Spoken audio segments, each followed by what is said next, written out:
Hello, and welcome to the South Coast Artists Index, where artists, performers, and writers, as well as curators, directors, and supporters, anyone with ties to the creative community, drops by to introduce themselves to you.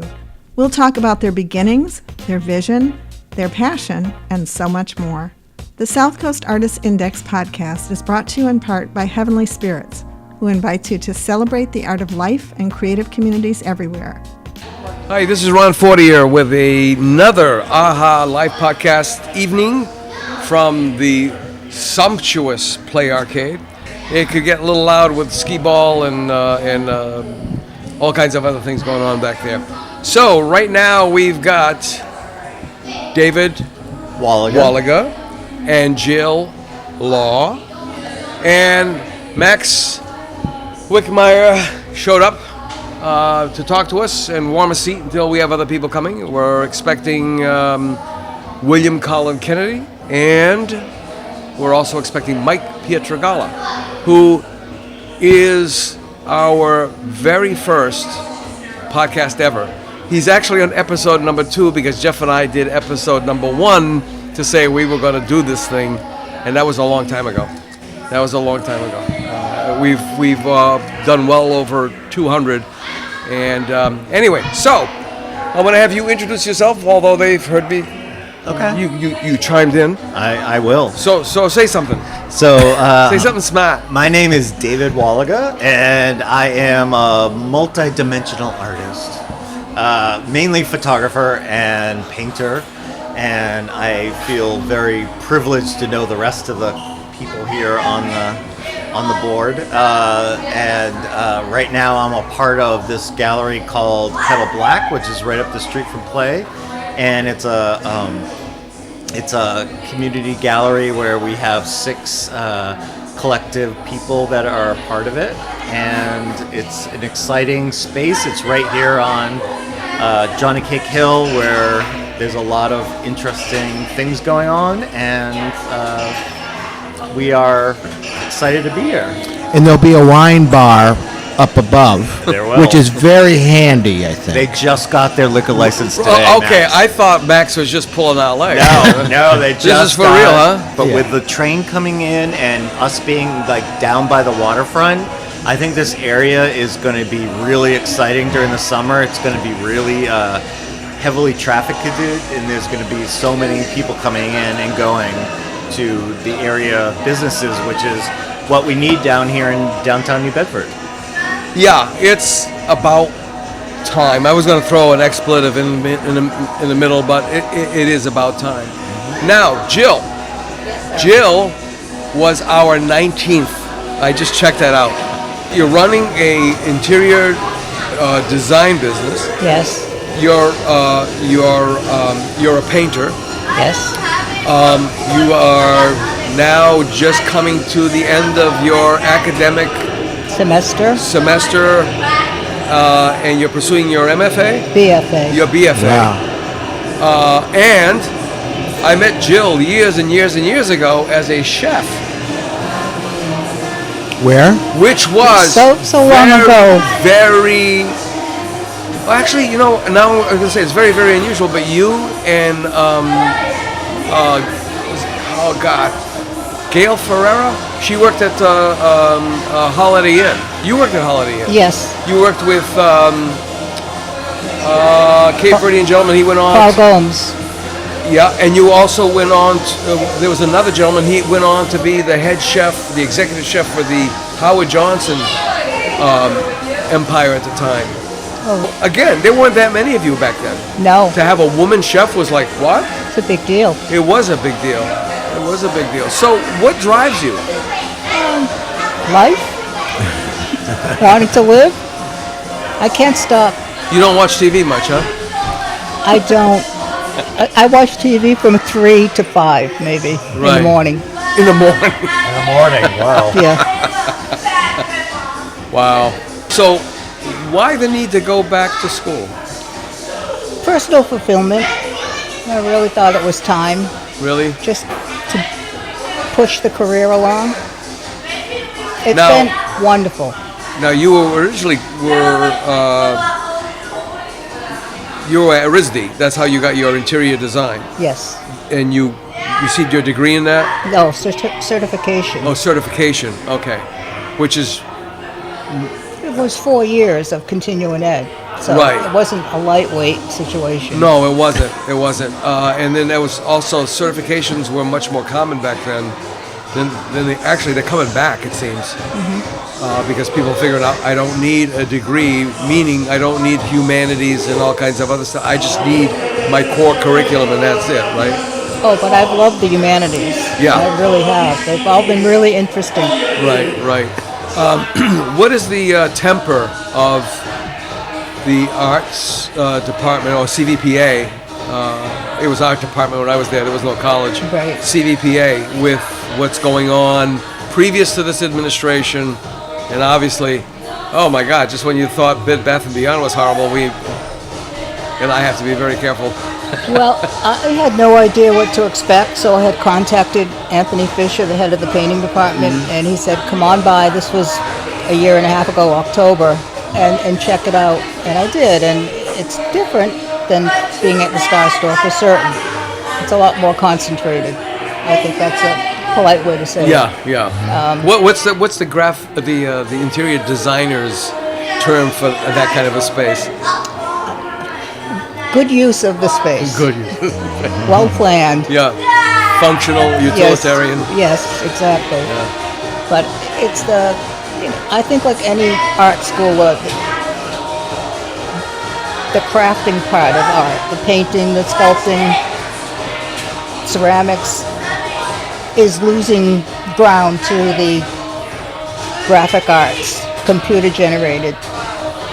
I really do. Really? I think they'll always be there.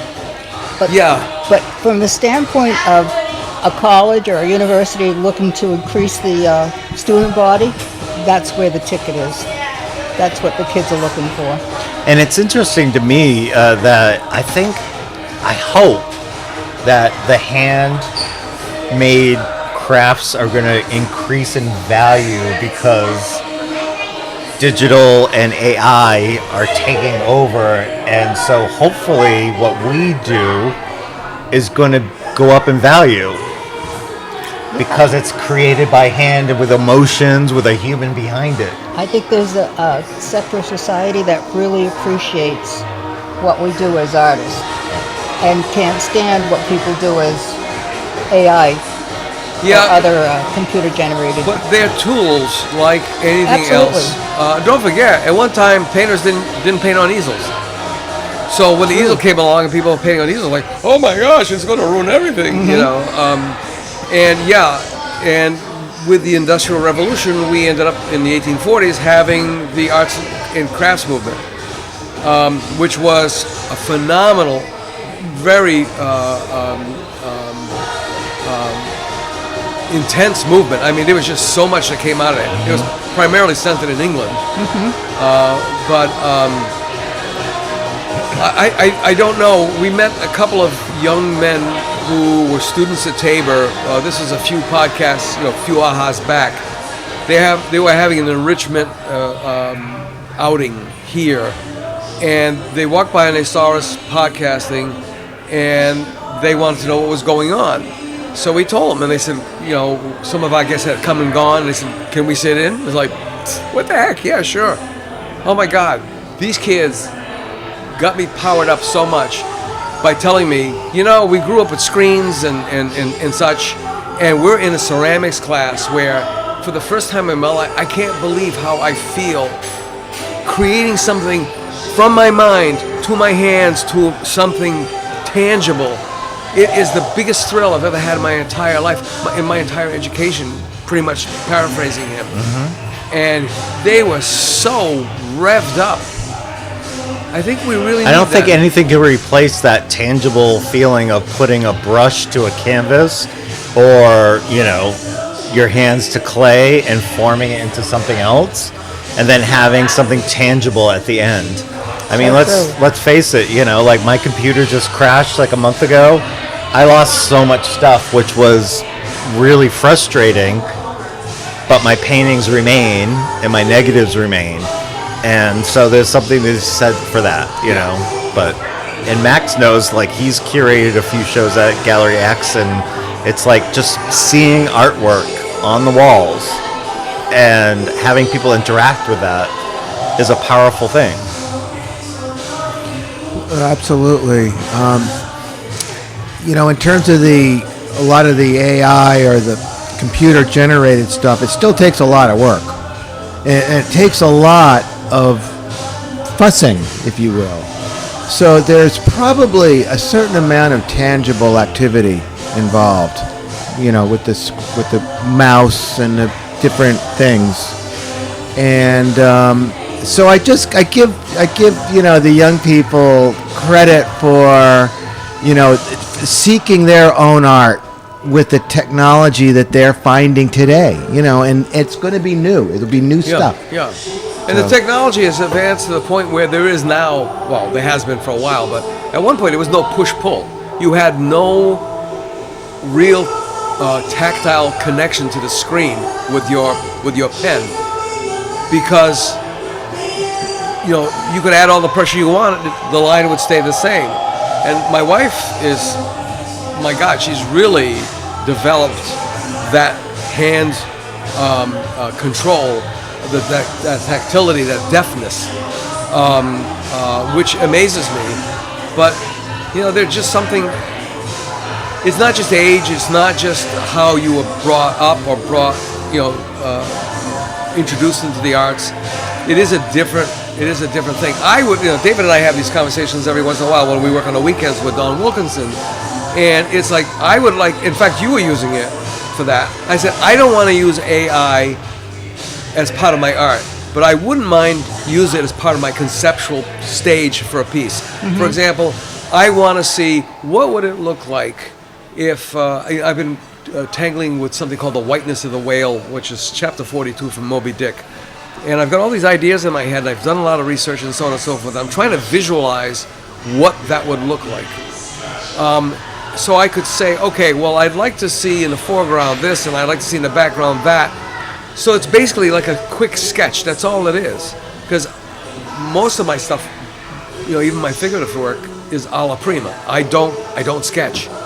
But I do, well, because of my years in advertising, what we used to call lifting, we used to cut out stuff from magazines and so on and so forth to get resource material. Yeah. So I just see that as a tool. I don't think I would ever dive headfirst into it, because I did a series of paintings on styrofoam board. And people said, why? People asked me, why did you paint on styrofoam board? I said, this sounds really insane. It's the sound the brush made going over the styrofoam. Hey, whatever works. No. It wasn't that kind of squeaky nails on the chalkboard. There was, I refer to it as timbre. When you tap an acoustic instrument, there's that timbre to it. That's what it was like. That's interesting. Yeah. So. Whatever floats your boat, I guess. Well, I think, when photography started, they thought it was going to completely wipe out painting and every other form of visual arts, and it just became its own thing. Yeah. So I think with digital arts and with AI, it's going to be its own thing. It's going to be an aid. We have to embrace it, not be afraid of it, but also go beyond it. So, like the physical of putting your paintbrush to canvas means something different than drawing it on a computer screen. It just totally is two separate things. Yeah. And I remember when Photoshop just started and people were entering photo contests and things like that, they were saying no photos that have been altered in Photoshop, blah blah blah. Well, you have to embrace some of it, and then the other stuff remain pure. So it's just. It's going to all fall by the wayside, and we're going to have to figure out how to navigate it. Yeah, my wife has this series that a character she's developed, more of an illustration, cartoon illustration. It's called Wanda. It's Wanda the cat. And Wanda's a black cat. And I'm still amazed that when I look at Wanda, I can feel the softness of this cat. It's an illustration, but I can feel Wanda as if she were a real cat. It's weird. There's a softness of the paws. So she's transmitted all that information over, you know? It's amazing. Yeah. Sculpture now. It's not your first time at the rodeo, right? I mean, I remember you had a couple of projects for your interior design clients that involved sculptures. Some of those were yours, but not all of them, correct? True. Okay. Could you tell us about that? Sculpture? Yeah. Oh, I love it. I absolutely love it. Past few weeks we cast bronze, which is an amazing process. I can't wait to do it again. I should have brought mine with me. I'm so proud of it. Now, Jill, I loved your. I saw on Facebook your last sculptures in bronze. They were gorgeous. I was just scrolling because I've been like flat out with the index and such. The towers are yours? Yes. Totems. The totems, yeah. Okay.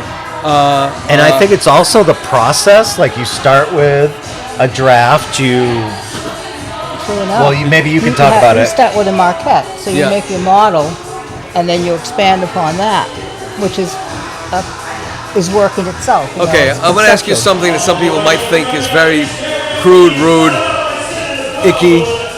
Do sculptors still pee on their bronzes when they're done? That's an option. Is that a thing? It is a thing, is a yeah. thing, It's called patina. It's called patina, yes. I chose not to do that. It would take a while to do a really big sculpture. They sure would. I have never heard of this. Lots and lots You of never beer. heard of No, Lots I've and lots never of heard of beer. this. Yeah. When I was there, we cast in aluminum. We didn't have the ability to that's do cool. bronze, so we created a form out of styrofoam. It was lost styrofoam versus Oh, lost my wax. goodness, yeah. Okay, and the sprues, the vents, the whole 9 yards. Which a lot of people don't realize how much technology is involved in that and how Sure enough. dangerous that is. We were pouring on the receiving deck of the Science and Engineering building in the February. It had to be 0 or below. Now I think aluminum melts at like 800 degrees or something, and the instructors say, whatever you do not get a drop of this on that deck. And it's you've got the crucible Right. that's being handled by two people, and I don't know what they call the poles between the crucibles, and you're trying to pour into this little orifice that's probably the size of, depending on the size of the sculpture, like maybe a quarter, and you're trying to pour this molten metal in there. And of course you're outside, it's windy. Well, wouldn't you know, the wind, we had a gust, it picked up a part of that molten aluminum, it hit that deck, which was below 0. It blew a hole about 6 inches wide and about 2 or 3 inches deep. Wow. But yeah, there's a thing in with the sculptors that just there's an element of danger, there's an element of Absolutely. uncertainty, there's all these things. What was your first experience with pouring bronze? It was hot. It was warm. The room was warm. It is not. I wasn't frightened, but it is kind of a scary process. I did not carry the crucible, and I did not pour, but I held the hook in case Okay. the crucible started to fall out. I could pull it back. How big was the crucible, by the way? It held 80 pounds. So if we went by liquid, would it that be like a wasn't full. gallon, 2 gallons? Yeah, at least. Wow. See, 2 we were gallons. pouring like a quart of molten aluminum, yeah. It was a lot. And for the totems, was that one pour? Those aren't pour. Those are steel. Those are steel. Okay, Yes, so that's cut. I plasma cut those and then ground them down and welded them and then ground them again and welded them again. So, a long process. Did you get a big thrill of flipping the shield down? No. No. No thrill there. No thrill grinding. Yeah. No thrill with the It is backbone. physical. It is very physical. Yeah. So, I saw the starfish on Facebook, and I thought that was really, really pretty. It's still working on that. For some reason, when I wanted it to be the green patina, and I put the green patina on, and it started to turn to rust on the on the visible side. On the back side, it turned that really lovely green that The you see. verdigris, yeah. Yeah. So Was it vinegar you guys are using? no, it's actually a product called Really? patina. So it's still at the studio. And what has happened now is the little bumps on it Yeah. are starting to turn green. Oh. And then the body of it is staying the rust color. So it looks pretty cool. Oh, that sounds beautiful. Yeah. But I used, I made the wax mold, and then I used spaghetti for the bumps in between the little dots. Yeah. It's just amazing. So it was a lost wax process. Yes. Yeah. See, I think nothing can replicate that. It's just such a beautiful process. I don't know if you could do 3D printing and use that as your mold. If it But would still, burn, the it has to final burn. image and the final surface is so specific to definitely. what you did. It's still very organic, even Yeah. though it's metal. When it comes out, it has your investment cracks a little bit when the molten bronze goes in because of the heat. So you end up with like these little fissures that come out like a little fan of bronze on top of it. So then you take a chisel and you get that off of it. If you want to, you could leave it or grind it. Pretty cool. It's such a traditional process. Yeah, somebody said it was unique, and I said, well, it's been around for 6,500 years, so I don't know how unique it can be, other than maybe your interpretation of your sculpture. Yeah, yeah. My wife has two plaster, actually three plaster busts that her father. Her father was a physician and a sculptor. Yeah, I was He gonna started off say. in art school, and then he was convinced to go to medical school. Wow. And he also did one of her mother, and one of what they think is her great grandfather. And I would love to be able to afford to have those things cast. So they're full, full size heads. And so now you got the plaster, so you probably have to it's still using green soap for a slip, cast it in a block of plaster, and then pour in wax. So there's a positive, negative kind of thing going on there. Well, a lot of what is done is done with clay. Yeah. For a sculpture that's going to be cast, and it gets coated with like an epoxy type of mixture. Okay. It used to be green soap, believe it or not. Yep.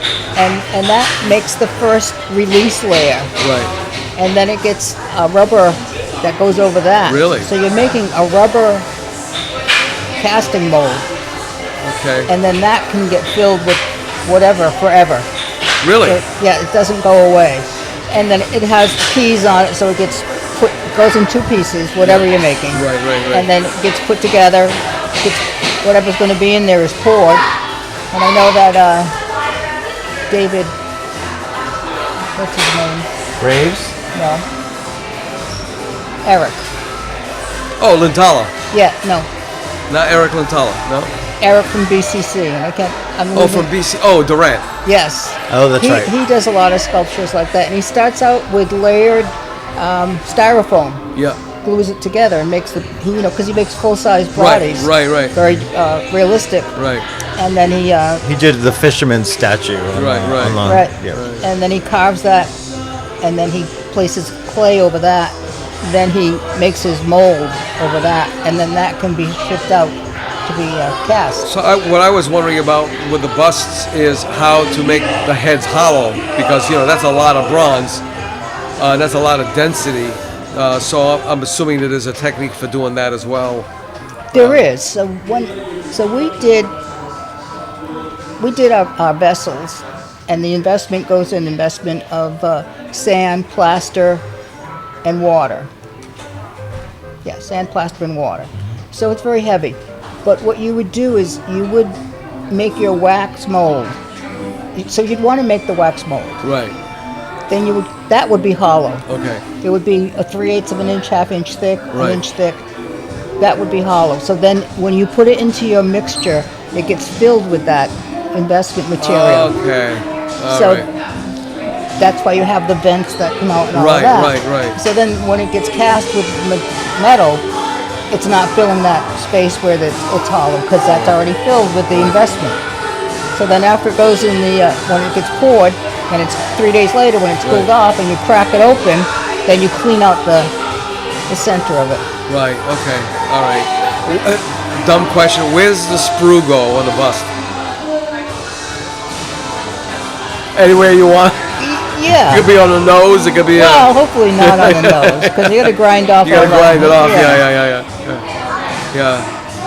And then, it was part of the curricula. Did you visit a foundry at all, or There's a foundry at UMass. there is a foundry?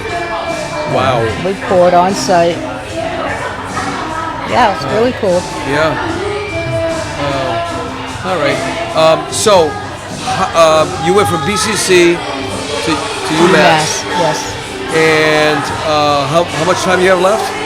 I have one semester. One semester left. I So you'll be started- done this I'll be done in December. in December. Okay.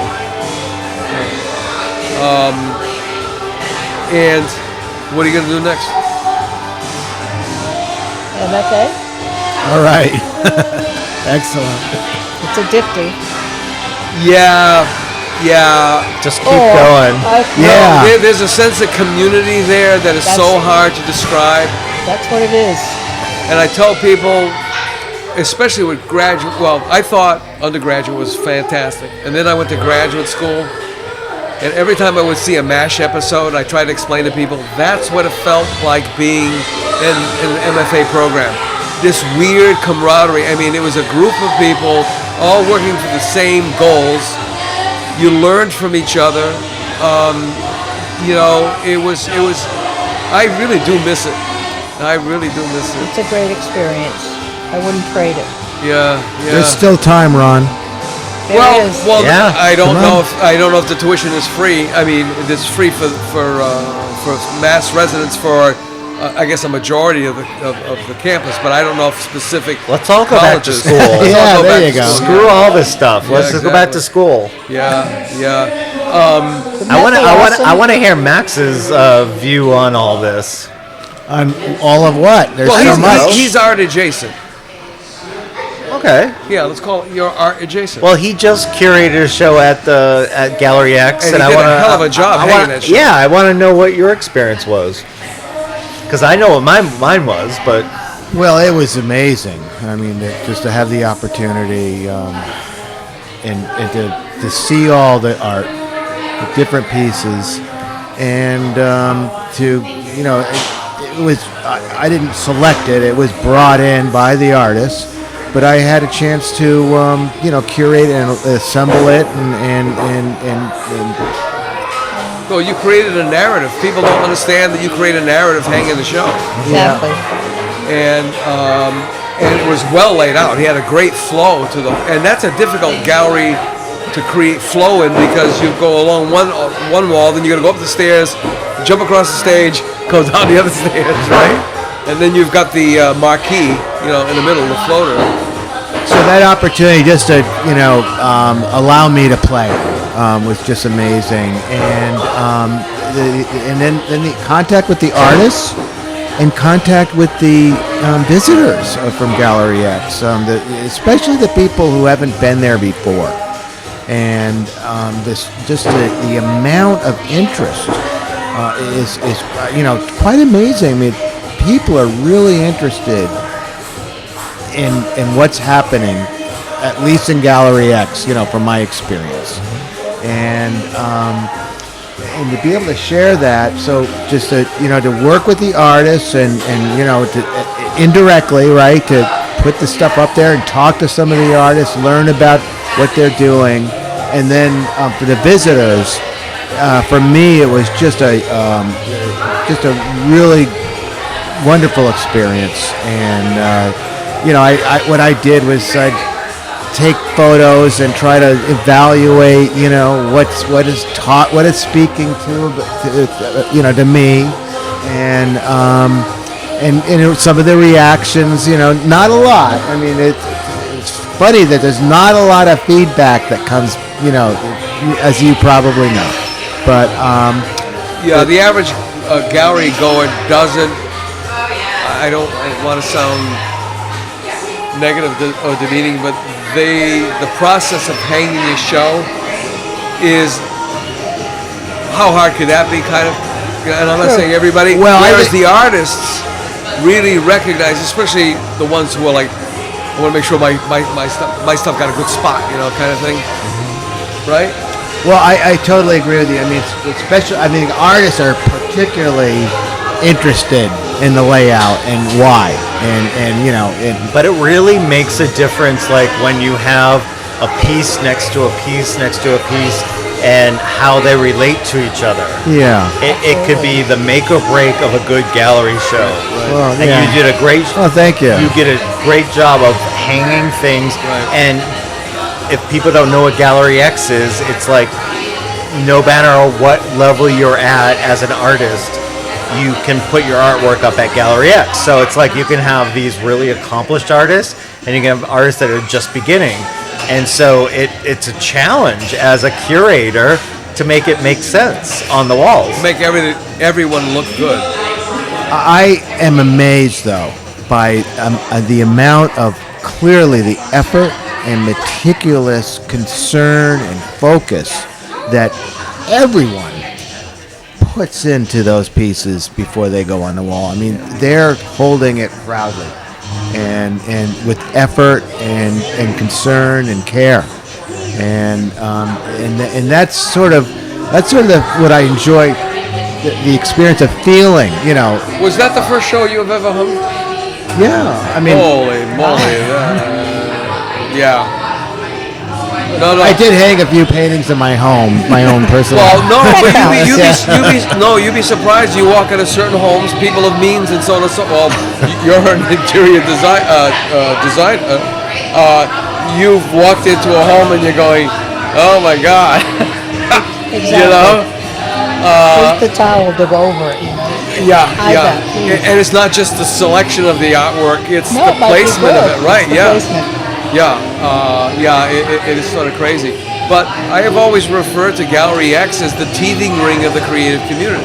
And I don't mean that in a demeaning way, because everybody, your first outing is there, generally. It's so important for emerging artists to see that and to partake in that and to see what mid-career artists are doing. Yeah. Just the way they present themselves, how they present their work. It raises the bar for everyone. Yeah, and you can say, oh, I hung my stuff was hanging next to so and so, But just to have an opportunity to show your artwork is so hard these days. The mainstream galleries, it's very difficult to get into. Right. So Gallery X does fulfill a role in welcoming all artists. Yeah, and we've had these conversations with Dawn, on the weekends, going up and coming back. Yep. And my mantra: we need more walls. Yes. Okay, we need more walls, and we need commercial galleries. And we need to support them. And And again, how pragmatic he is. He's so black and white. And it's like, okay, it's a paradoxical kind of a thing. But we really do. And hopefully, Kettle Black will be successful enough to attract somebody coming in from out of town who has the wherewithal, the means, and go, hey, we could open up a gallery too, because to do similar things. I was having a conversation with Joe Quigley. I forgot what it was that he was talking about, and I said, oh, that's the gas station principle. You have an intersection, a busy intersection, and you put a gas station on one corner. It does okay. You put two gas stations there, or one on the opposite corner, and they do very well. You bring in a third one, and they're all thriving, believe it or not. You put in a fourth one of them is going to go out. And it doesn't matter the longevity. it now becomes a situation of positioning and traffic flow and all the other stuff. So that's what we need. We really need to have Not gas stations, art galleries. Yes, exactly. We need art galleries. We need more of them because you know how people will go. I don't know if it's called Carver's in Maine. It has like the largest menu in the United States. It's like over 200 and something items. It's insane. And they use the old Chinese restaurant system of numbering every. So it's like ham and cheese on white is one. Ham on white is one. Ham cheese on white is two. You know, all the way on down the line. And you know, people always go, "Oh, is this all you got?" Yeah, exactly. Well, I think that New Bedford is ripe for this because there are so many spaces that need to be activated. There's so much empty storefronts that could have art shows. So as long as like a Kettle Black is like succeeding, Gallery X has been here for 35 years. Yep. Is that right? Yeah, not bad for a bunch of hippies. Yeah, exactly. I mean, that's how it all started out. There were a bunch of artists that just wanted to show their work. So the more and more that we up the game and we keep people activated, the better it's going to become. And who knows who the next great artist is going to be, but it doesn't matter. If a kid can show their artwork, what my experience has been is that my friend's kid wants to show their artwork. They bring it to Gallery X and they show it on the wall. There's such a feeling of accomplishment. Absolutely. That little seed Yep. makes an artist. You're leveling up from the refrigerator door. Yes. Yep. But it doesn't have to be a child. It could be an adult. Anybody. Good Yes. point. Yeah, any age. Yeah. Any age. It's Yeah. just that seed, it gets planted, and that sense of pride of having their work publicly displayed. Yep. Yeah. Amazing what it does. It's self-fulfillment. And you know, another thing that I've been humming about for a long time is the need at the what they refer to as middle school, what we used to call junior high. We need a good junior, senior high school of visual and performing arts. And I keep pushing the Orpheum Theater as a perfect spot for it. Okay, because there are kids who don't have the mechanical to use the old-fashioned mindset, you know, of the trades. Well, it's okay? way And the comprehensive, you know, with the college track. But there's all these other kids who have just, you know, dance, you know, all forms of theater, all the visual arts. And you don't really need more than that. You know what I'm saying? If you have that. Well, it's ways of expressing yourself Yeah. because certain people cannot necessarily thrive in an educational space, but they need to express themselves in the arts, and that's going away.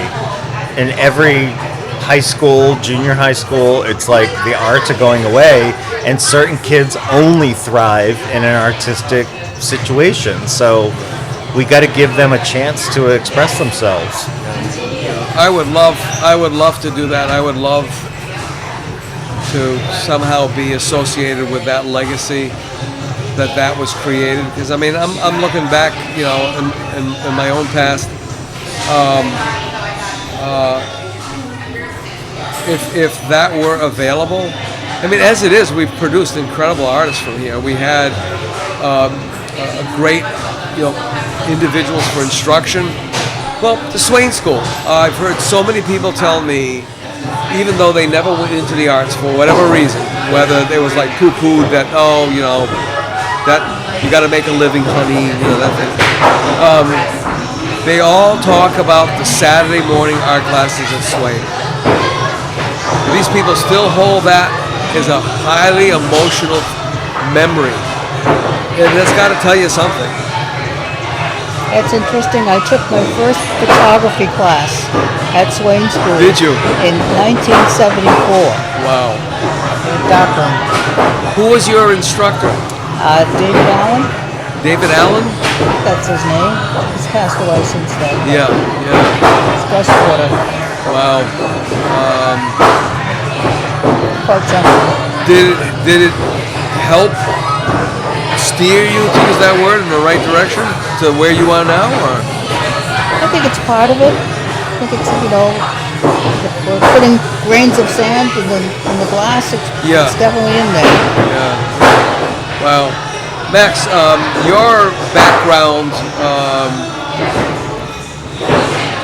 I mean, you've been around and about. I would say so. Yeah. What attracts you to the arts as a right around the corner, as a non-artist? What interests me? Yeah.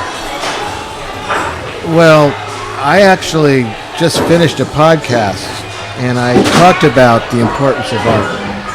And so I think art is fundamental to human behavior and our way of thinking. I think art is primal in terms of creation and tangible and unique. And that with those, it goes back to hitting rocks together. I think it starts that early, and it's that wired to take things in our hands, to look for things, to manipulate, to change. And for me, the living of art is seeking form, change, creation, being. It's different than just doing the same cycle over and over. So for me, it's a life pattern that tries to get me into the present, but also a creative mindset. So I mean, I've met collectors who were not artists, and they'll tell you I can't draw a straight line. The old cliche, but their passion for collecting is over the top. I mean, Dr. Richard Connor, you go to his house and it's, oh my God, I mean, there's more stuff leaning up against the walls on the floor than there is on the walls, and that's already like chock-a-block up there. Don't you love it? Huh? Don't you love it? Yeah. I mean, it's just, that's great. Yeah,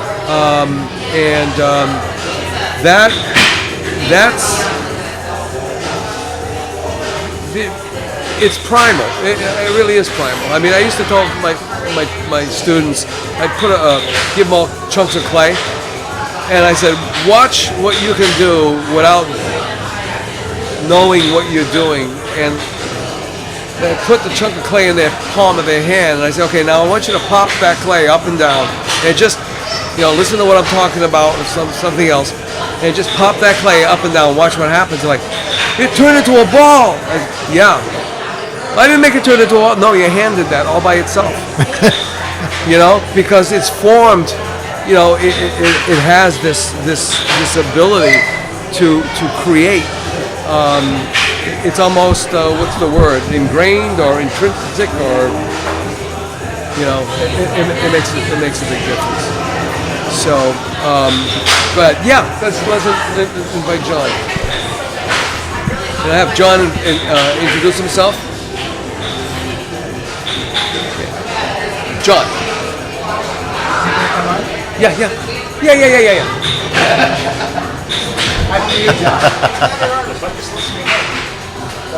You take photographs, don't you?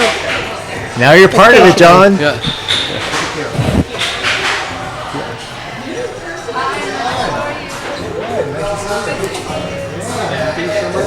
Welcome, John. Yeah, but wait a second. I didn't expect this. What am I doing here? No, you're. Well, say hello. Give us 5 minutes, and I'm gonna have you guys sit down and wait in the green room. Huh? Okay. Oh boy. Yeah. If I did this, you would know I'm. Well, it's interesting because 3 of us have been a part of a photo group that does alternative photography, in that we explore traditional photography practices in a way that a lot of people don't do anymore. And me and John have been a part of a group that we meet monthly, and we talk about different traditional photography practices. And Jill was a part of a show that we had last year. And so John has been like one of the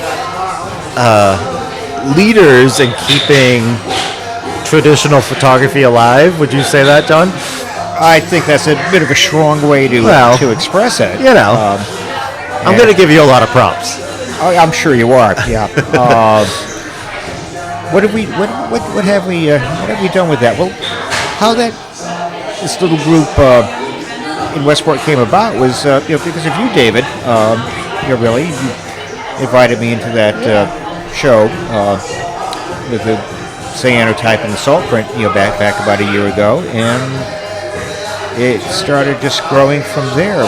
But you've been a photography leader in this part of the world for no. well, keeping the traditions alive. Well, I'm not the only one.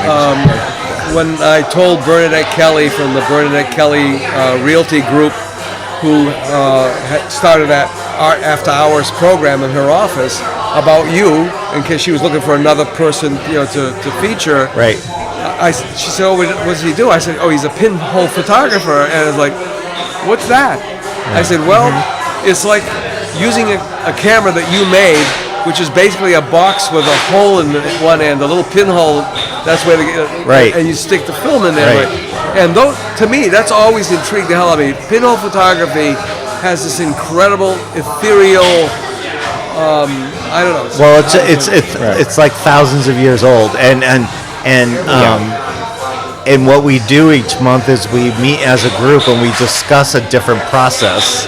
Right. And we it's like a very geeky thing where we get really into the reads about how do you do this thing? How do you keep photography alive? How do you do this interesting process? And it's a bunch of different people that come together and discuss it. And it's really, for me, has been a game changer because everybody's doing digital photography and it's kind of just tossed out there, and there's a process like any other art where you go through how do you expose something, how do you process it, how do you print it. It's just as complex. And the smell of the hypo, come on. Yeah, the chemistry. But it's just as complex as making sculpture or painting or anything else. And there's this intuitiveness where you don't need a timer, you just know. We have Michael Pietragalla, a woodworker, and his significant other, Catherine Carter, who is started off as a fashion designer, is a painter, and is also now running her own private art school in town. So I'm probably gonna bow out because I have to go up to Kettle Black. Oh, okay. So we'll do the switch. I'm just looking this up. Catherine. Okay, so Catherine has been our podcast guest on episode 57. Wow. So you're part of the under 100 crowd. And then you're part of the over 100 crowd at 102. Yeah, I was twice, wasn't I? Twice, yeah. And then we did an article on you as well. Michael, as I explained at the beginning of the show, was our very first guest, but he was episode number 2 because Jeff and I did the first episode to explain what we were going to do. And here we are. I think we just dropped 210. And we have the backlog, plus the series that we haven't counted in that we've created. So we've been going quite well. Good for you. Yeah, congratulations. Thank you. So I'm going to have you introduce yourself and spell your name. Again? Yeah. I've done this especially so many with times. Pietragalla, That's easy. Yeah. Yeah, you say it the way it sounds. Yeah. Or, wait a minute, no, you spell it the way it sounds. Spell it the way it sounds, yeah. Okay, Michael Pietragalla. What else you want to know? P-I-E. Spelled Pietragalla for those listening. Okay. This is weird. I'm speaking, You but can I hear hear yourself. myself in Yes, the headphones. Yeah. They tell me I have a great face for radio. Believe me, I know that. When Jeff told me I was going to be doing podcasts, I said I may have a great face for radio, but I certainly don't have a voice for it. So here we are, right? Catherine? I mean, you're pretty easy, but there's a lot of ways of spelling Catherine. That's true. It's Catherine and Carter, Carter. Right. I mean, Catherine starts with K, it has Y's in it, and it's I've seen the Catherine spelled Catheryn as well Yep, as a K. absolutely. It's Yep. like weird. And then of course there's all the nicknames or whatever they call those. We got Katie, we got Right. Kate, we got Kathy, we got Kat. And those are just the typical ones. You Yeah. could do all kinds of, Anyway, Yeah, exactly. So how have you guys been? awesome. Very good. Very good. Woodworking business still going? Or wood artisan, is that more preferred? I do a lot of wood artisanry, yes. Yep. I find I've kind of branched out into antique repair, refinishing, and restoration. I've recommended you to several people. Great. Thank you. And they're like, well, is he good? I said, well, I would trust him with my stuff if I had any stuff. Well, I had stuff, but I had to get rid of it when I moved to Portugal, but you know what I mean? Oh, right. Yeah. Yeah, people look me up. You can find me on Google, and I have reviews there from happy customers. And the other thing, too, is you become almost like a historian in a way, because as soon as I always refer to it as the Grand Rapids, when the mass-produced furniture started to come in, the assembly line furniture. Oh, yeah. It's far better than, well, let's say IKEA. Oh, yes, Yeah, of course. but it still wasn't like the hand-cut dovetailing and all that other stuff. And the reason why they did it like that was because there was no other way to do it. That's the way they did it. You get a lot of furniture. I get a lot of furniture into repair that the reason people are doing this is because they don't want to spend money in IKEA. They realize they have something that was maybe made in the 50s that's durable. It just needs a little refinishing. Or the drawer glides and need a little repair or something like that. And it's great for me because being a furniture maker in the beginning, I found that I learned more about the construction of furniture. Yes. This is still weird listening to my voice in these headphones as I speak. I'm sorry. Yeah. Who is this guy? Who's in my head? Get out of my head! Michael just got what is it? 18th century grandmother clock to repair. Clock. So he's really getting some antiques to go way back. It's funny. You just reminded me that I should put Michael in contact with my friend Henry Hopper of Henry Hopper Galleries. He's an antiquarian. I mean, he's dealt with the Ford family's antiques. Yeah. And he would kill for anything 18th century. He's looking for specific artists. When I showed him, I was in the Whaling Museum and I took a photograph of the Resolute desk. There's one of what, 3? Yeah, there's the one in the Oval Office. There's this one, and there's one more. I think it might be in England. Oh, okay. And he was like, "Oh my God," But that's his passion, is finely made furniture. People bring these things into me, and I'm so excited because they're trusting me with this sort of clock that was dated from 1790. Right. So it came over on some boat. Yeah. Oh yeah. It came from England. Right. And it's here. Yeah. And they were well constructed because very quickly, I remember when I was working for the Office of Historic Preservation, there's a story, when they were moving the Rodman House from between Carter's Clothing and Freestone's, I think it was Mr. Perrington, who was the librarian at the Whaling Museum, was chuckling, and I said, "What's so funny?" He said, "Look at all these trucks, these diesel trucks on their back wheels standing up, trying to move this building, right?" He said there was a house, I don't remember which one it was, that they moved over Johnny Cake Hill. And the woman, the mistress of the house, as they would refer to it, refused to have them move a stick of furniture out of that house to move that house. And he said, and she had a German grandfather clock. Oh. And the amazing thing is, because don't forget, these are whalers, these are seafaring people, block and tackle. They knew how to move stuff. They said that they moved that house without any damage. Obviously, she was not injured or hurt. I was going to say she left, right? And her clock, no, she stayed in the house. She stayed in the and the house? clock literally never skipped a beat. Wow. So, when do you go from restorer to conservator? That's what I'm kind of interested in. Good point. Good point. I don't know. I've had to reach out to a clockmaker because obviously I can repair the case on this particular piece, but I don't know anything about the mechanics. Right. I don't even know how to put the clock face back into the cabinet. It got knocked over by a cat, so It's always the damn cat. it's always the cat. Now, we had a couple of clockmakers. I mean, old-timey guys. One was out in Freetown. He probably long ago passed, unless he passed on the trade, craft, to someone.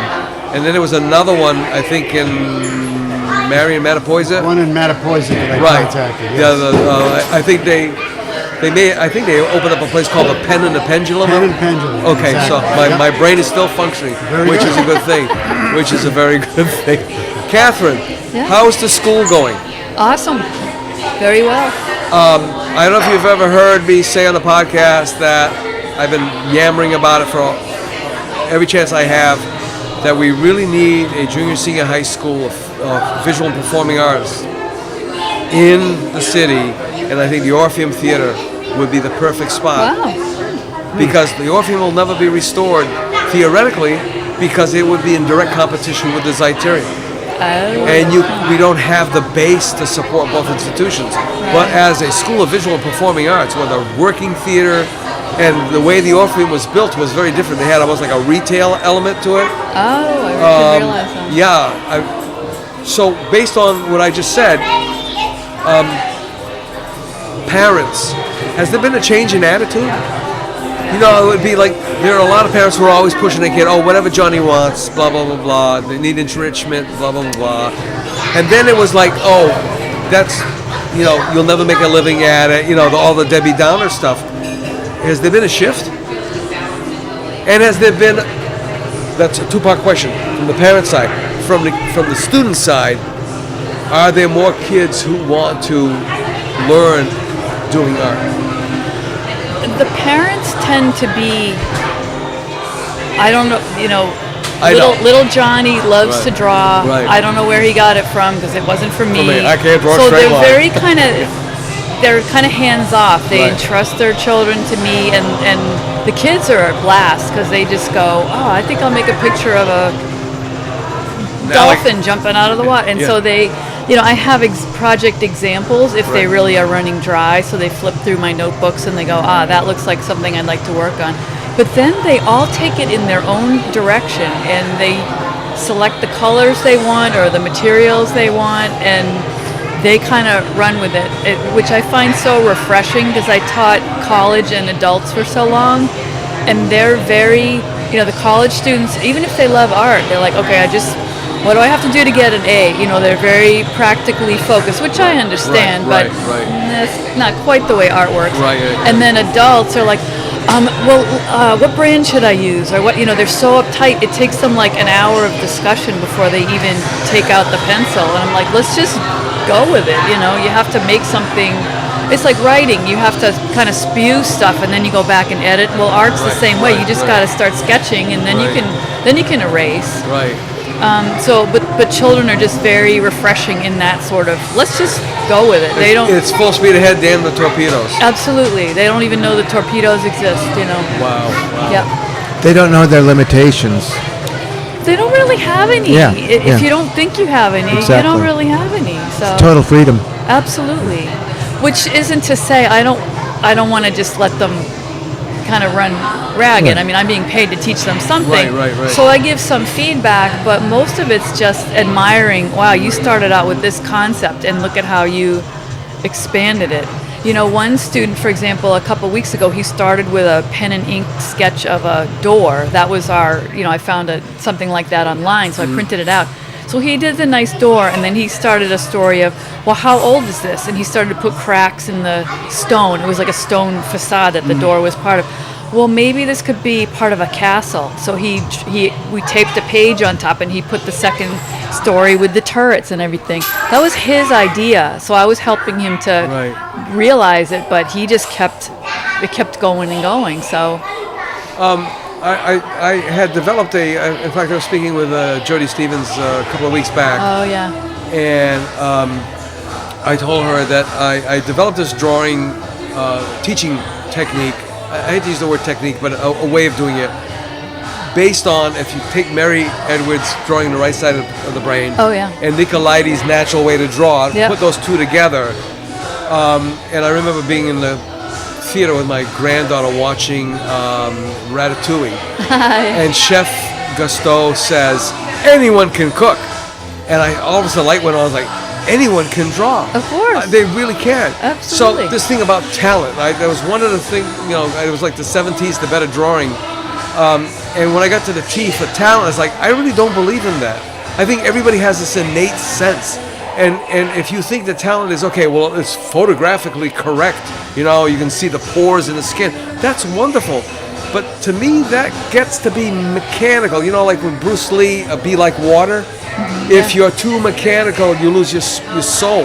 If you have too much emotion, you lose your mechanical skill. You've got to be like water and just rise to where it is. Do you have students that sometimes you've instructed who come in and you wonder, where did this kid come from? It's almost too easy to teach this child. Before I even get the words out of my mouth, they know. Well, again, Is it innate, or is this a sense of, there are people who are empathic, there are people who are intuitive. right. Are there children who are more observant? Yeah. Everyone has a different sort of degree of talent. Some can just look at it and they remember the shape that they saw, they remember the placement that they saw, and then they have a natural flow kind of from their brain from their eye to their brain to their hand. But any of these things can be developed if the child is interested and kind of keeps at it long enough. I think that's the key, to anything in any stage of life. But if you love it so much that you just kind of keep on going and practicing and not judging or editing or doubting yourself, but just you're guided by that desire so much, you just kind of keep. There is no wrong. You just I can't do this now, but I'll keep practicing. Oh, now it's like second nature. So Right. I guess you could call it talent. There's more facility in some students to reproduce things than others, but some of them just love it so much. There are others that pick up a paintbrush and they just, it might not be real necessarily, but they just feel with paint, so. We got our grandniece in Detroit. My sister-in-law sent us photographs of Luna's work,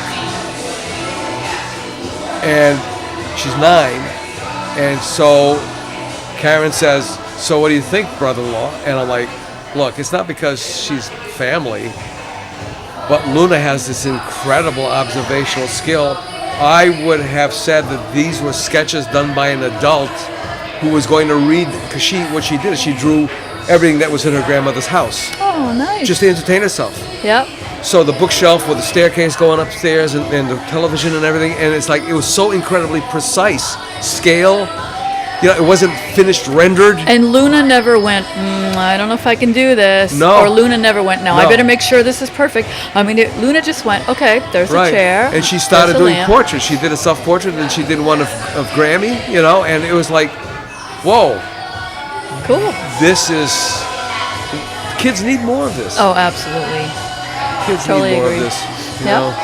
I don't want to hold you guys up anymore, but and I don't want to kick you out either. Huh? Talk about the anime. Oh, are you doing anime now? Well, there's a great interest among students of comic art and cartooning, which is far from my forte. I used to sit on my father's lap and he'd read the funnies to me every Sunday morning, but that's about the extent of my knowledge. So I've hired a wonderful student who is currently at Bristol Community College, Olivia Harris. Who knows when she'll ever hear this, if she ever does. Yeah. So I've hired her to come and teach workshops in various aspects of character design and comic arts, and these guys eat it up. They just love it. So yeah, that kind seems of an to be. extra thing. It seems to have been an entry level for a lot of generations. I remember this guy named George Cardoza, who was in my second or third grade class at Immaculate Conception School on Earl Street in New Bedford, Massachusetts. And he used to draw watching television. Oh, wow. So he would see Top Cat or whatever, Yeah. and he'd stop banging out Top Cat. Cool. Now, these things aren't stationary; they're moving. Right. So his skill of anticipation, recall, it was like I always wonder whatever happened to him. Well, that's a figure drawing technique. Is the model takes Oh, a the pose, gestures, and then yeah. they go away, Yeah. and you have to remember it. So Yeah. he would have been awesome at that. Yeah, he would have been. I always wonder about him. The other thing too is.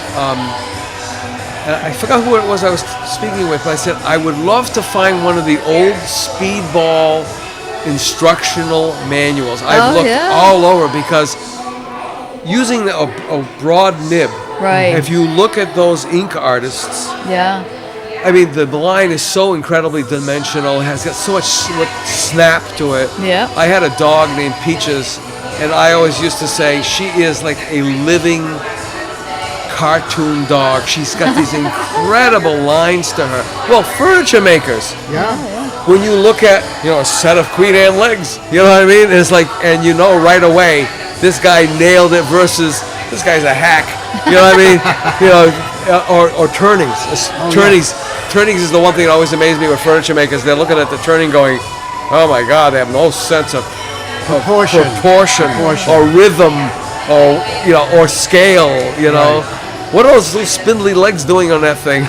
So There are formulas that furniture makers have to be and aware of. I think it all goes back to mathematics, which is really. Oh, absolutely. I've always said that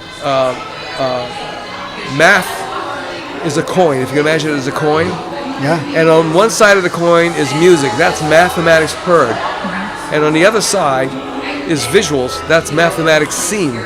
You got the golden means, you got the Vitruvian wave, you got all these. What's the other term for that? The Nautilus thing. That's the. Oh, right. Yeah. Right. We'll all remember it at like 3:00 tomorrow morning. That's what he was talking Hey, about. Ron, it's Yeah, exactly. honey, I remember. Go to sleep. Well, if you guys got to go, I don't want to hold you, and I don't want to kick you out either. So. No, Thank you, Okay, Ron. yeah. Congratulations. Oh, Yeah. thank you. And I'm going to let you 200 guys, plus, yes. 200 plus, and I'm going to let you guys know also, it's coming out. It'll be our first fundraiser. I won't give you the mechanics of it, but we're producing a commemorative T-shirt that has both of your names and the other 100 plus, almost 200 people on it. Awesome. We're there.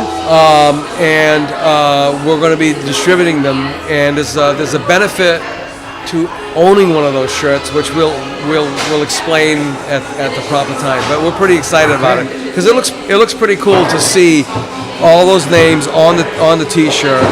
And I'll give you a peek. Nobody at home can see this, and that's why I'm giving you guys a peek, right? Put me down for a large. Whoops. Here it is. Yep, my wife designed them, so. Can you see that?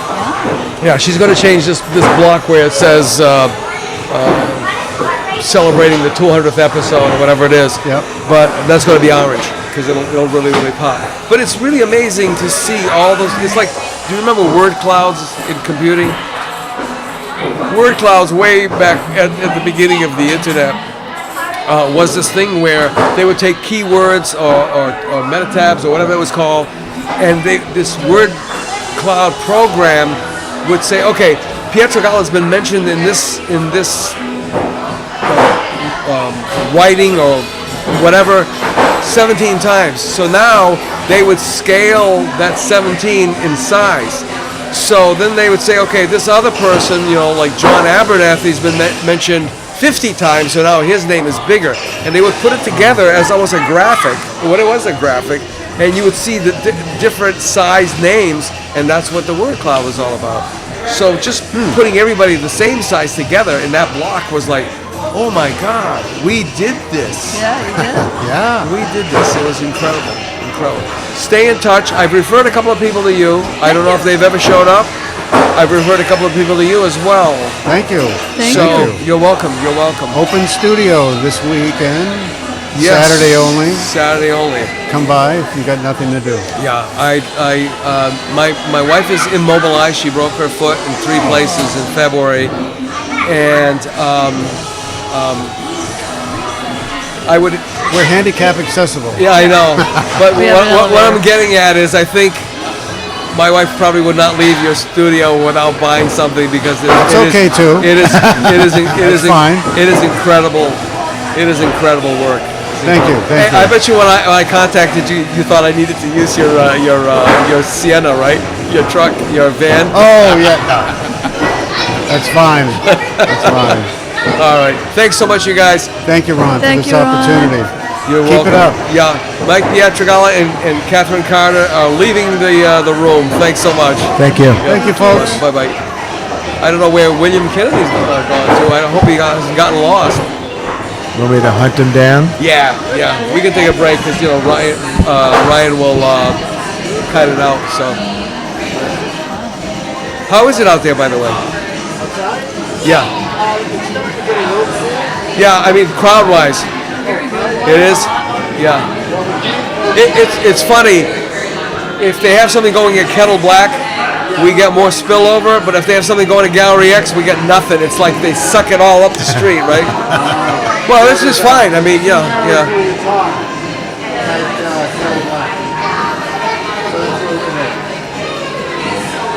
Go check it out. Thanks so much, you guys. Thanks for being part of the family. My pleasure. Thanks for having me. Yeah, so that's it. And Jeff was supposed to drop by. I don't, his daughter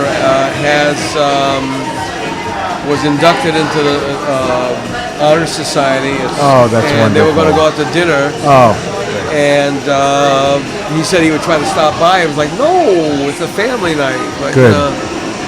we can wrap it up, right? Hey, how you doing there, Mr. Cooney?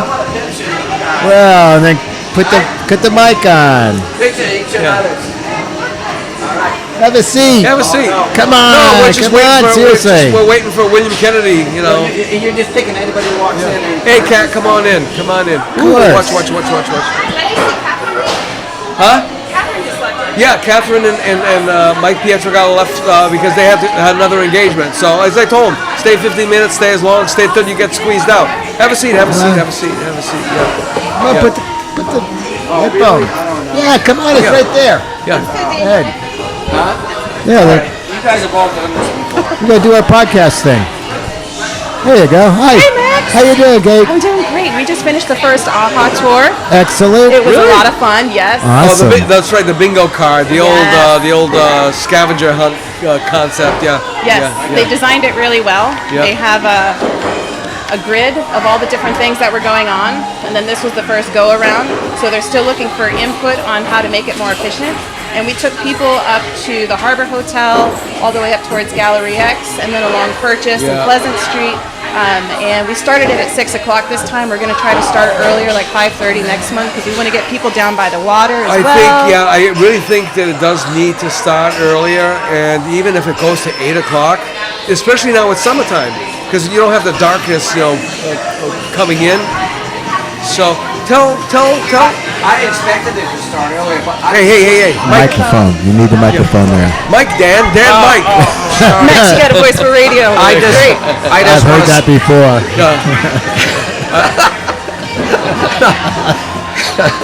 a face for radio. That's what Face they say for about me. radio, okay. No, I want to say that I thought it was going to start earlier, and I'm so thrilled it didn't because I just got here at 6, Oh. and then I looked and found it was at 6, and I ran over, found out where she was starting, and I got there just in time. Excellent. And I'm so thrilled because it really was a great way to experience AHA Night. Right. In the past, I used to spend enough 2 places, but with Kat leading the way, Yeah. we went to 6, 7 places, and we went in. Now we had to go look around, Yeah. and it was great. And we met nice people, and we saw nice things. We got a taste of it, and it was great. I noticed a really neat opportunity for different parties to highlight what they were doing. So when we went to the New Bedford Harbor Hotel and the Buttonwood Brass Group was playing, they got a chance to say who they were and then how often they play there, as well as highlighting the Harbor Hotel. We went to the art museum. There was a cool talk that was going on and a really wonderful exhibit. So everyone got to see what was going on The there. Art Museum, we have to do a shout out to Suzanne DeVay. I called her after visiting. It was just shortly after the opening of the ceramic show that she had. They moved things around. They took down walls. I walked in, and I was like sort of held back. And a woman at the reception desk said, "What's the matter?" I said, It looks "Oh my different. God. How did it expand? It looked like it was twice, if not more, larger, and it was the most professional show that I have seen ever launched there. And there were some very good ones. And I was stunned, so I called her up, and she said, "Oh, Rana, I'm so glad you called. Thank you so much. I'm in London right now." I like that they relocated the desk into the main lobby.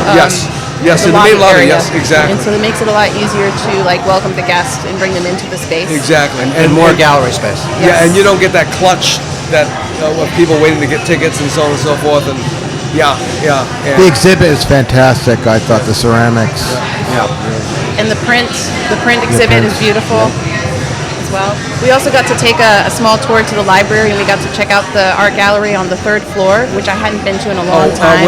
Was Allie Copeland there? I believe so. Yeah.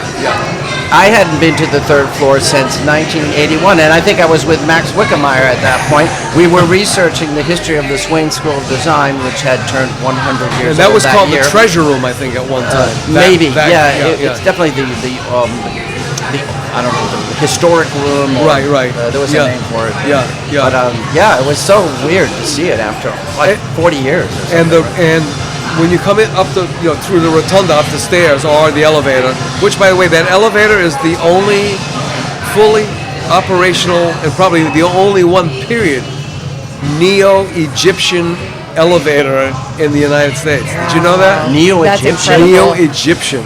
It was like a little rage, where people, because if you look at the lintels, the posts and lintels, I mean, the posts are tapered in, anyway, so it was that. But when you entered in that area, I believe it was that area, or maybe it could have been the 2nd floor. I can't remember. It's been a while. You were able to walk up. They totally remodeled the place. But you were able to walk up, and it was a flat file, and you could go at leisure and open up that flat file and take out John J. Audubon prints. Just at leisure? At leisure. Wow. And someone told me, and I don't know how true this is, that's like $40 million worth of artwork. They had the door locked this time. There was no getting into those files. No. I don't know if you remember, Max, but when we were researching the history of Swain, we were looking at microfiche, they called it. Yes. Film. Yeah. Like old film. Yeah. From the Standard Times news clippings back like 100 years ago. Right. I doubt they have that anymore. Yeah. Right. We were using that in the insurance business when I first started to find policies. We'd go to microfiche and go through these hundreds of things to scroll through and find it. Wow. Yeah, analog. Dedication. That's amazing.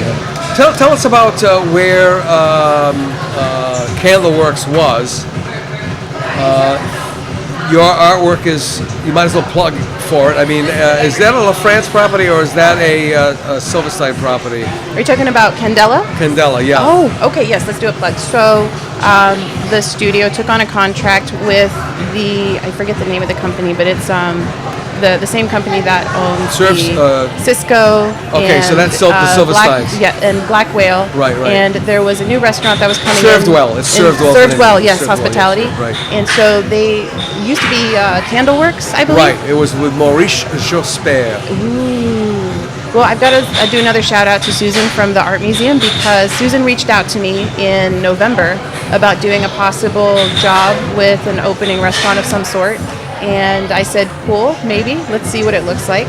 And then fast forward a few weeks, I got to go on site to where Candela is now, and I got to talk with Steve and Judy, and they were giving an idea roughly of what they wanted to include in the design. And I was taking notes, and then I was looking at what's the rough turnaround time, what's the rough goal, what's the main plan, and then they sent an email offering a contract to do a mural, and it was supposed to just be a mural. What I think is really cool about that job is I got to work with one of my students who was doing a separate contract for that same. It's Allison Bourge, I believe. She also works at the art museum, so I got to do a shout out to her. Incredible painter. Oh. Really awesome painter. Oh no, So- I'm thinking of Amanda, who was more on the curatorial side. She's brand new. Yeah, I know who you're talking about. No, this is Allison. Allison, okay. And so she was doing her own contract. It's this beautiful painting that was commissioned for Candela. Yeah. So I handled a mural job that's in the summer or the spring room. And so it was a really amazing team I got to work with. I loved working with the trades guys. There were the tile guys, the electricians, the carpenters. Everybody was doing their thing. We stayed out of each other's way. All artists in their own right. Yes, absolutely. I got a really fond respect for tradesmen, tradespeople, because they stick to deadlines and they have pretty good quality, and they also have a pretty fun time on site when they're getting stuff done. They have a culture of humor where they just regularly exchange different types of jokes to kind of just keep themselves going. It was hilarious. right. I got to work with artist Eric Isaacson and Mark Depker. Mark's based out of Charlotte, North Carolina. Isaacson's based out of Taunton, and we installed this mural design for Candela. They wanted it to be Italian-based, also like southern France. French. No, it's Italian. Not France. Italian. Yeah, it looked Renaissance. Yeah. Renaissance style, yeah. It's like, where are we at? And then we were almost finished with the mural, and then they commissioned 2 more paintings. One at a time, they said, can we put a painting right here on the wall? We want it to have a little bit of an older master's painting look to it, older aesthetic. And then I was almost done with that painting, and they commissioned another painting, the second painting, which is located over the wash sink area near the back of the bar.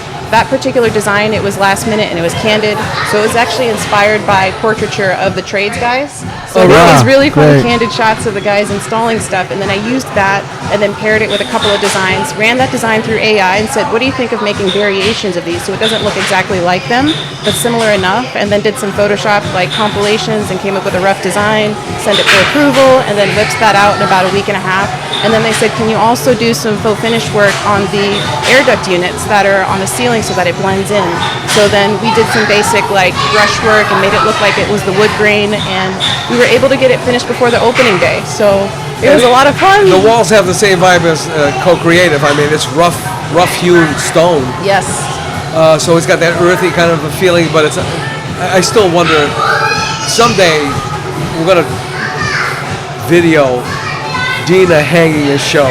It still amazes me how she can get stuff not just hung but level.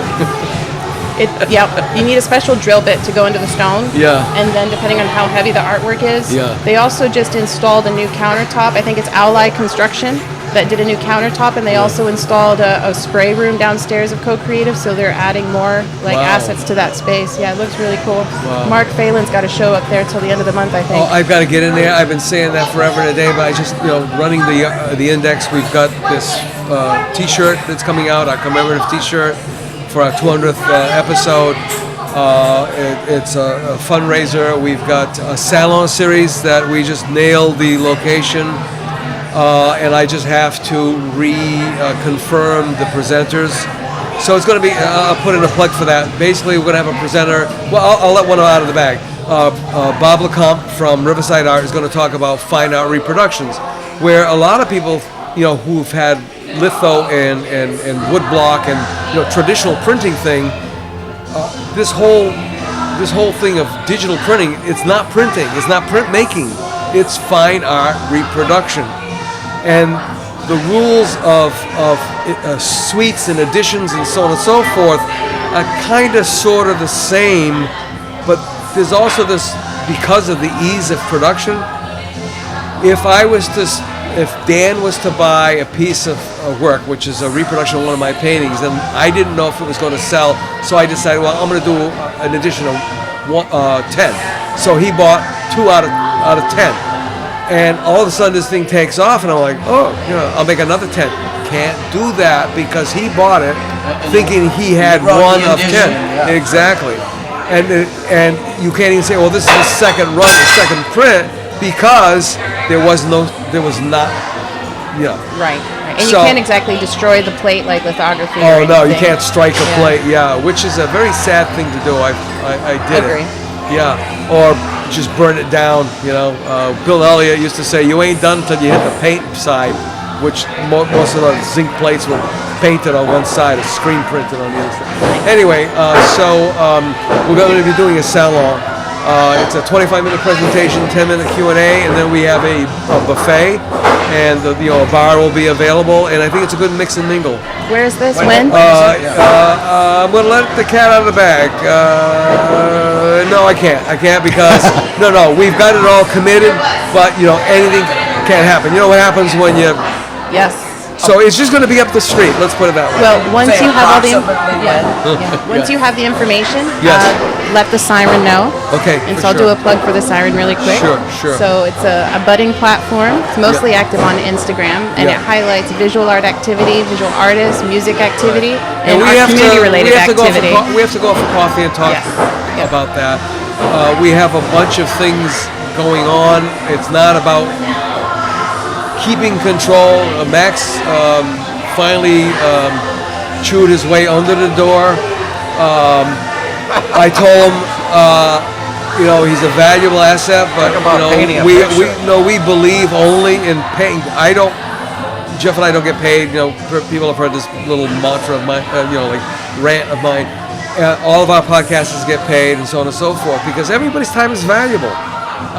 You're not going to build a business based on somebody's goodwill, but Max said that he's incredibly independently wealthy, and that he wanted In my dream. and that he wanted to do it. So we're letting him go. He's I'm going to be thrifty. our development director, because we need somebody on the street constantly. If I'm out there networking, I can't be doing what I'm doing, and so we're in a growth phase right now, and that's a good thing. But the siren, I think it's time that we have coffee and we talk a little bit more. Well, the siren I will grow is eventually. Yeah, no, I've seen you've been making progress, really fast progress, Max. So the Thank you. tenacity, that's incredible. That's I mean, amazing. I'm even- excited to hear the first episode. I've seen the link, but I got to check it out. And that's the fact that you're like boots on the ground doing something about it because you care about it. That's incredible. Like so few people actually take the action to do something that they're so passionate about. So thank you. that's amazing. Inquisitive, It curious. was well done. Yeah. The first episode, I thought, was just surprisingly It's- well done. We do, part of the thing is we do a meditation. And so we demonstrate how to meditate. Now, how many people need meditation, right? I do. And Everyone's now raising we're their hand. providing it. We're providing it in the podcast as part of our service. So great. that's it's one part. I of mean, what we did. ADHD and OCD trying to meditate, it's like squirrel. It's very, very, very You hard. can So, do yeah, it too. Yeah. You have to wanna. Yes. You gotta wanna- It was You gotta inspiring wanna- to watch you guys do that. It was good. Now I want to go to Candela and I want to see your work. They have a beautiful bar set up. The food's delicious. The appetizers, the full meal. They have an amazing selection. Let's go now. I'm in. Let's do it. Right after. Yeah, I'm in. it's Okay. fabulous. Well, I mean, well served. I mean, the whole. It all started off with Not Your Average Joe's. They've expanded. What's interesting is I don't consider competition with La France Hospitality. It's stimulated the economy. It's absolutely amazing what's going on in this. Look back, 10 years? Yeah. Look at where we've come. You mean the town, the city of New Bedford? The whole community. It's just phenomenal. Yeah, it's impressive. Yeah. Yeah. Well, you were just saying that on the way Yeah, down. it is. I mean, It was an you've incredible only experience been here working about with 10 them. years. How many years have you been in Bedford? 2012, so that puts it 13 years almost. Wow. Yeah, Wow. seen a lot of change And over even the within decade. that time, you've seen a lot of it, yeah. Which I got to give a shout out to AHA Night because they're one of the organizations I saw from the very beginning, Yeah. and they're still going and they're growing. And there's a lot of really incredible efforts in this city, and there's a lot of new collaborations that I'm seeing happen where people are promoting themselves No more through each silos. other. No more silos. Yes. So the discussion with the siren is about the rubber stamping. It's okay. Yes. It's log rolling. There's another word for it. I mean, I haven't taught marketing in 15 years now, and believe it or not, it's like just going away. Yeah. It was always a bookmark waiting for my arc to take off. Well, I've But- been in the marketing scene a little bit more Yeah. the past 6 months, and I find it really fascinating. It's basically a party over the web with other marketers who are talking about the things that they're excited about or the organizations they're working with. And I'm finding this really fascinating overall connection between the art scene collectively. Like I've been covering some really cool places in different parts of the country, also in Canada a little bit. And AHA is not alone, New Bedford's not alone, Artist Index is not alone. There are so many efforts across the region who are trying to bring value and highlight the value that's already there within the creative scene. And especially with the way that things are, like in the current times, it's almost like the front. It's like the front brigade of, like, I don't want to just say resistance, but just active, like action-oriented, doing something about it to make their immediate area better. And so it's really neat to see. So the Sirens a project that's like highlighting these efforts individually, but then also kind of keeping a tally of them. And what's going on in New Bedford, it's magical. It's right on par with some amazing things happening. Like, I got to cover French Quarter Fest in New Orleans, cover a couple of galleries up in Montreal. There's a couple of galleries out in Santa Monica that I'm talking to, and the things that are happening in this area, just absolutely fantastic. We're on par. Oh, yeah. We're on par. And a lot of people don't believe that. Plus, I think for the longest time, waiting for the train, and the mindset was, so I can go to Boston. But then people are like, hey, Boston can They come should to come us. here. And There we go. supposedly, the guest check, the counts have been going up. There are people from out of town. They're totally amazed.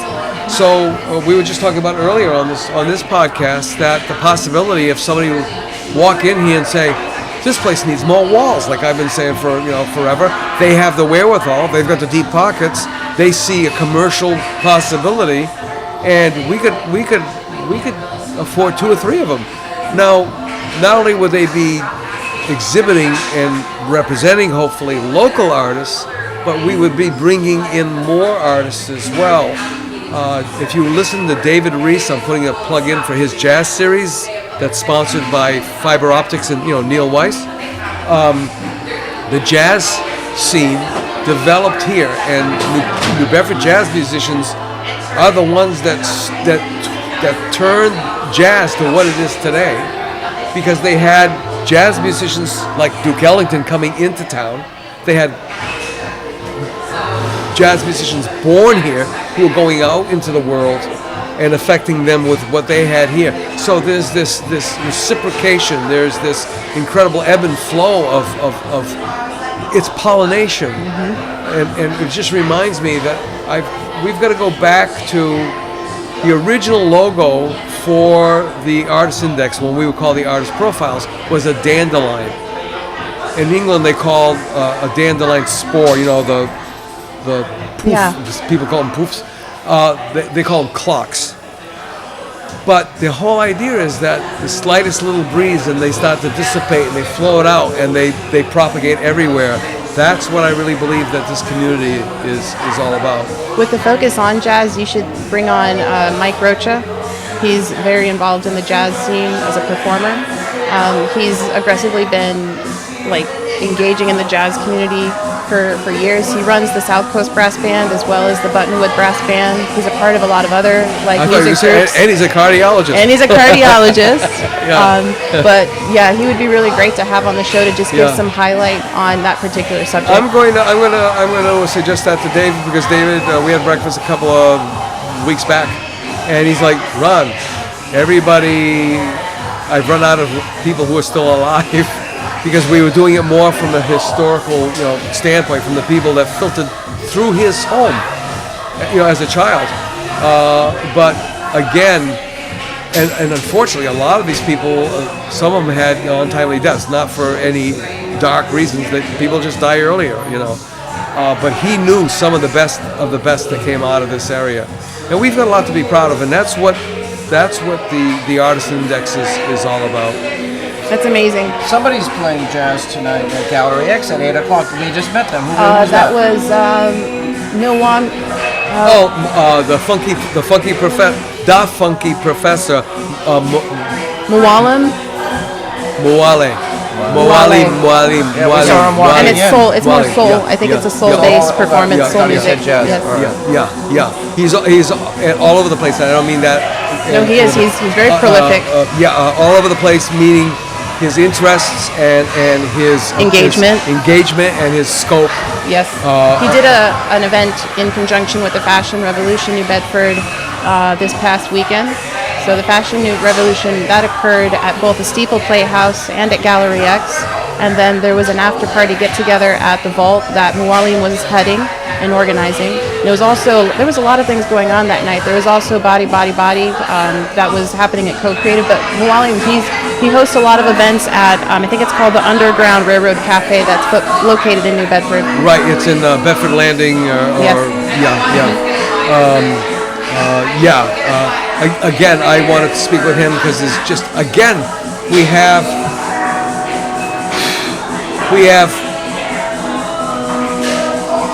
I'm gonna quote from Shrek. It's like an onion. We have a lot of layers. Well, if you want to get in touch with him, he's very easy to get in touch with via Instagram and Facebook. He responds really well and quickly to messages. In fact, he's a great collaborator. Plug him. He was on. We dropped him already, I think. Or if not, he's about due to be dropped. It was a fantastic podcast. I don't like calling these things interviews. Let me see if I can find him.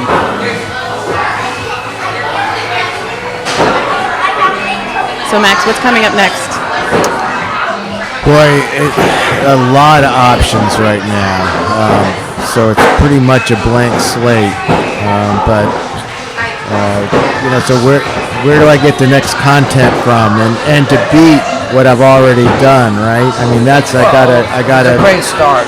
I think it is a great start, but I've started with the high. I raised the bar pretty high already. I mean, where do I go from doing a meditation practice on a podcast, right? This is what you hear.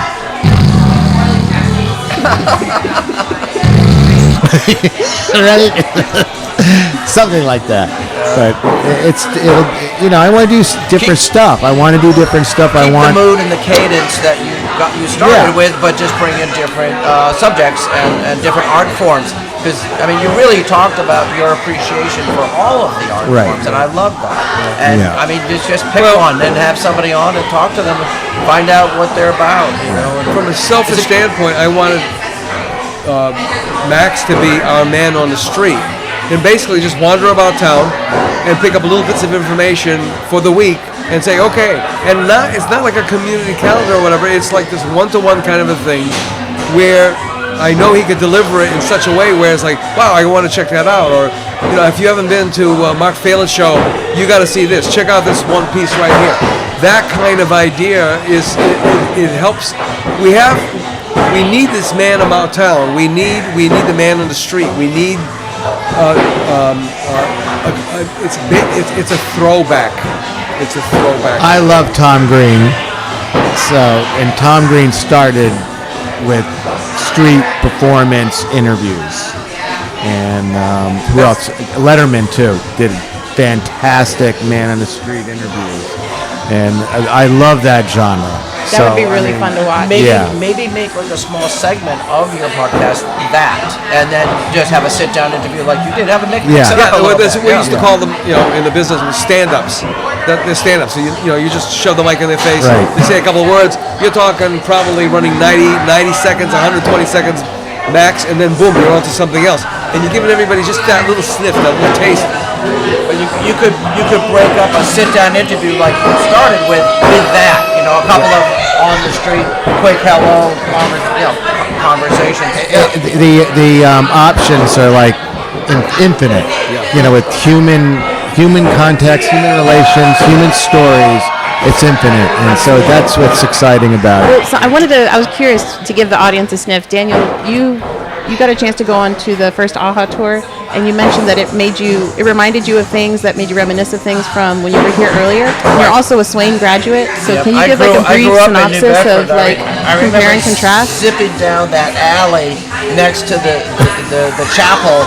Oh, I remember zipping down that alley next to the chapel with my brother on our bikes, 7 and 8 years old.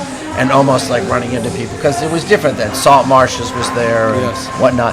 But just to go around with a new perspective, somebody who's relatively new to the city but really knows it pretty well now, it was great. It was a great combination of seeing what's going on now and then reminding me of what I had experienced earlier in my life. So I think that it was great, and I would definitely recommend you doing it again. I mean, I thought the pace was good.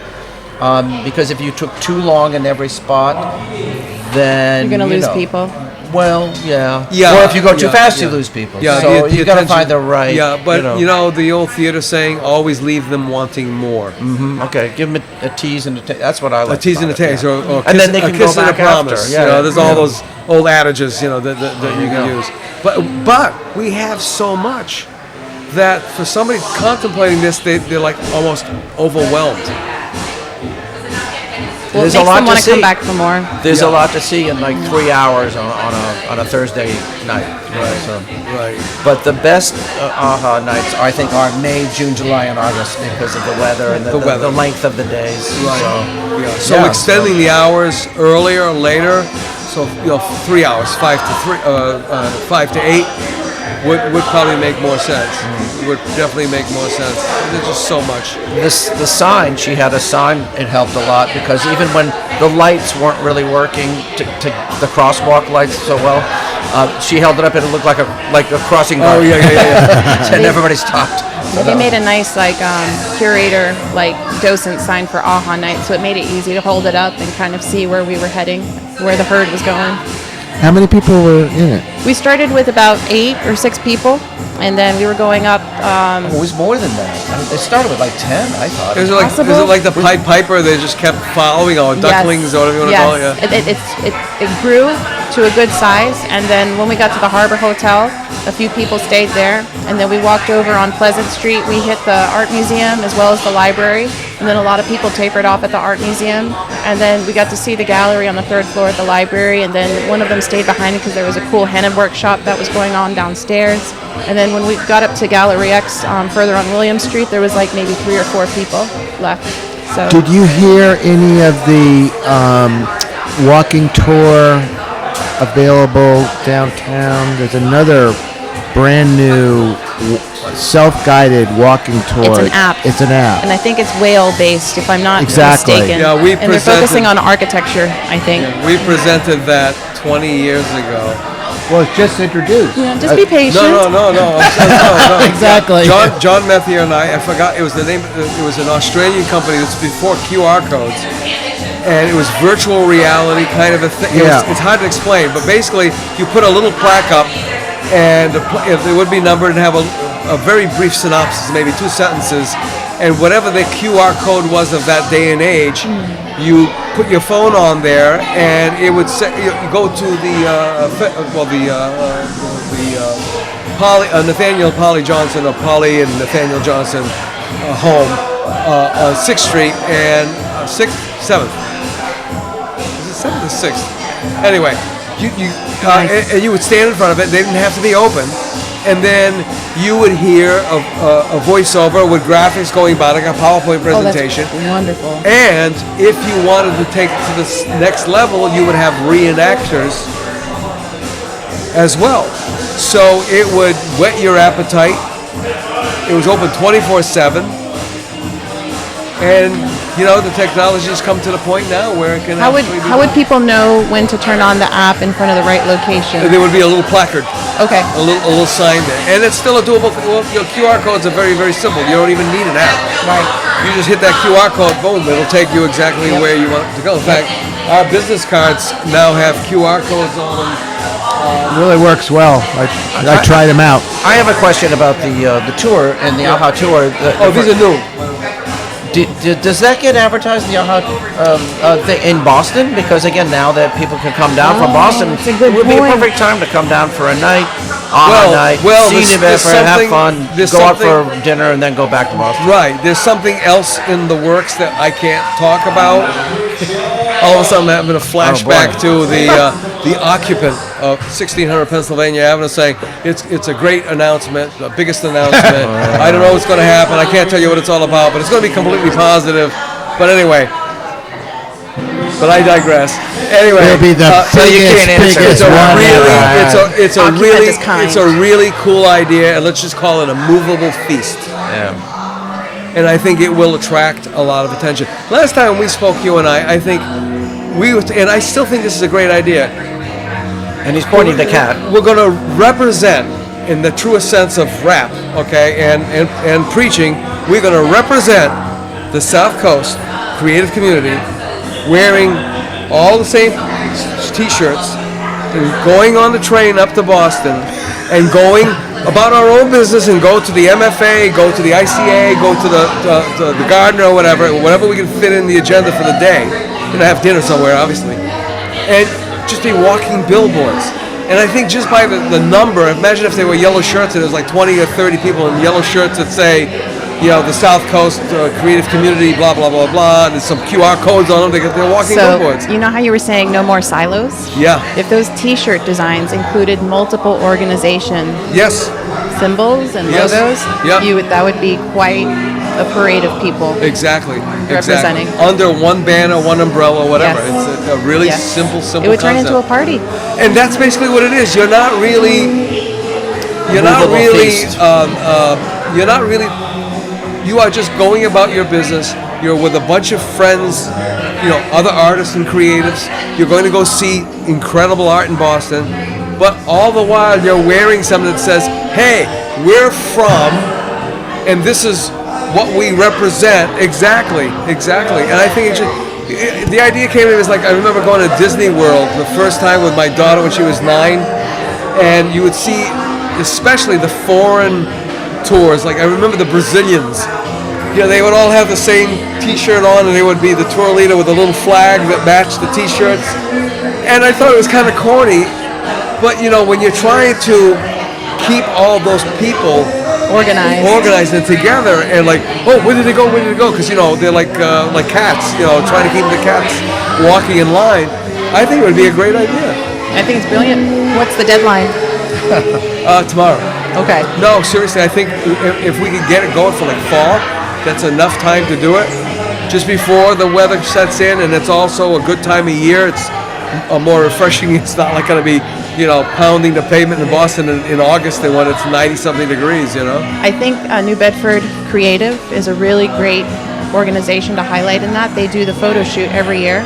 Yep. And they invite everyone to participate. I think this year they did the photo shoot in front of the library. Yep. And they invite everyone who's a part of whatever organization to bring their logos, their all that stuff, and they do like a family portrait type shoot. Yep. The way that they approach organizing that, they send it out in the email newsletter well in advance to give people a chance to reserve the date and then the location. So it's like anything, you plan it ahead enough and then make it very specific and simple. We're going to do this on this date in this way. If you want to participate, here are the basic prompts or the basic instructions, and then have at it. Figure out if people are like, how do I pay for the fare to get up there? What's the schedule? Like, provide all the information, but in a very simple, succinct way. And unfortunately, I've been a bridge troll, toiling away under the bridge, trying to get us to our next step and level. So I haven't been able to go out there and do what it's just there's not enough time in the day. So hey, we're gonna wrap this up. This has been fantastic. Yeah, nice. Great conversation. I'm glad we were able to catch you guys. Yeah. So hang in there just for a minute, because I want to shut this down. So we'll close it out with Dan Cooney, who's also a fellow artist and also the co-owner of Heavenly Spirits and our very first sponsor of the Artist Index. Happy to do so. You guys do great work. Cheers. And we have Kat Knudsen, who anybody who knows her or knows of her will always refer to Loving Vincent, being one of the production artists and so on and so forth, but an artist in her own right, an art activist, art advocate, art organizer, community engager. All of the above. Pretty much everything. And again, there are no silos here. I think we've destroyed them. COVID, in a weird way, I think was a very good thing.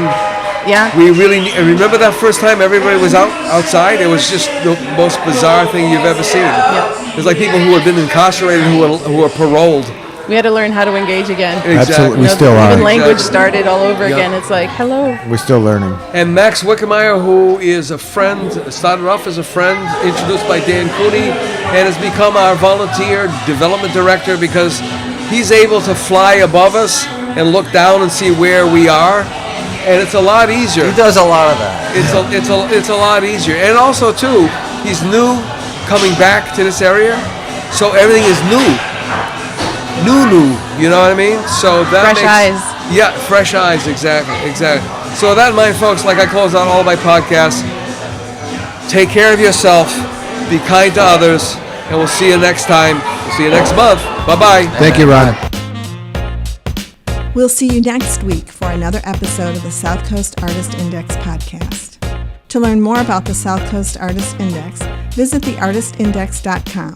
Find us on Facebook, Instagram, and YouTube.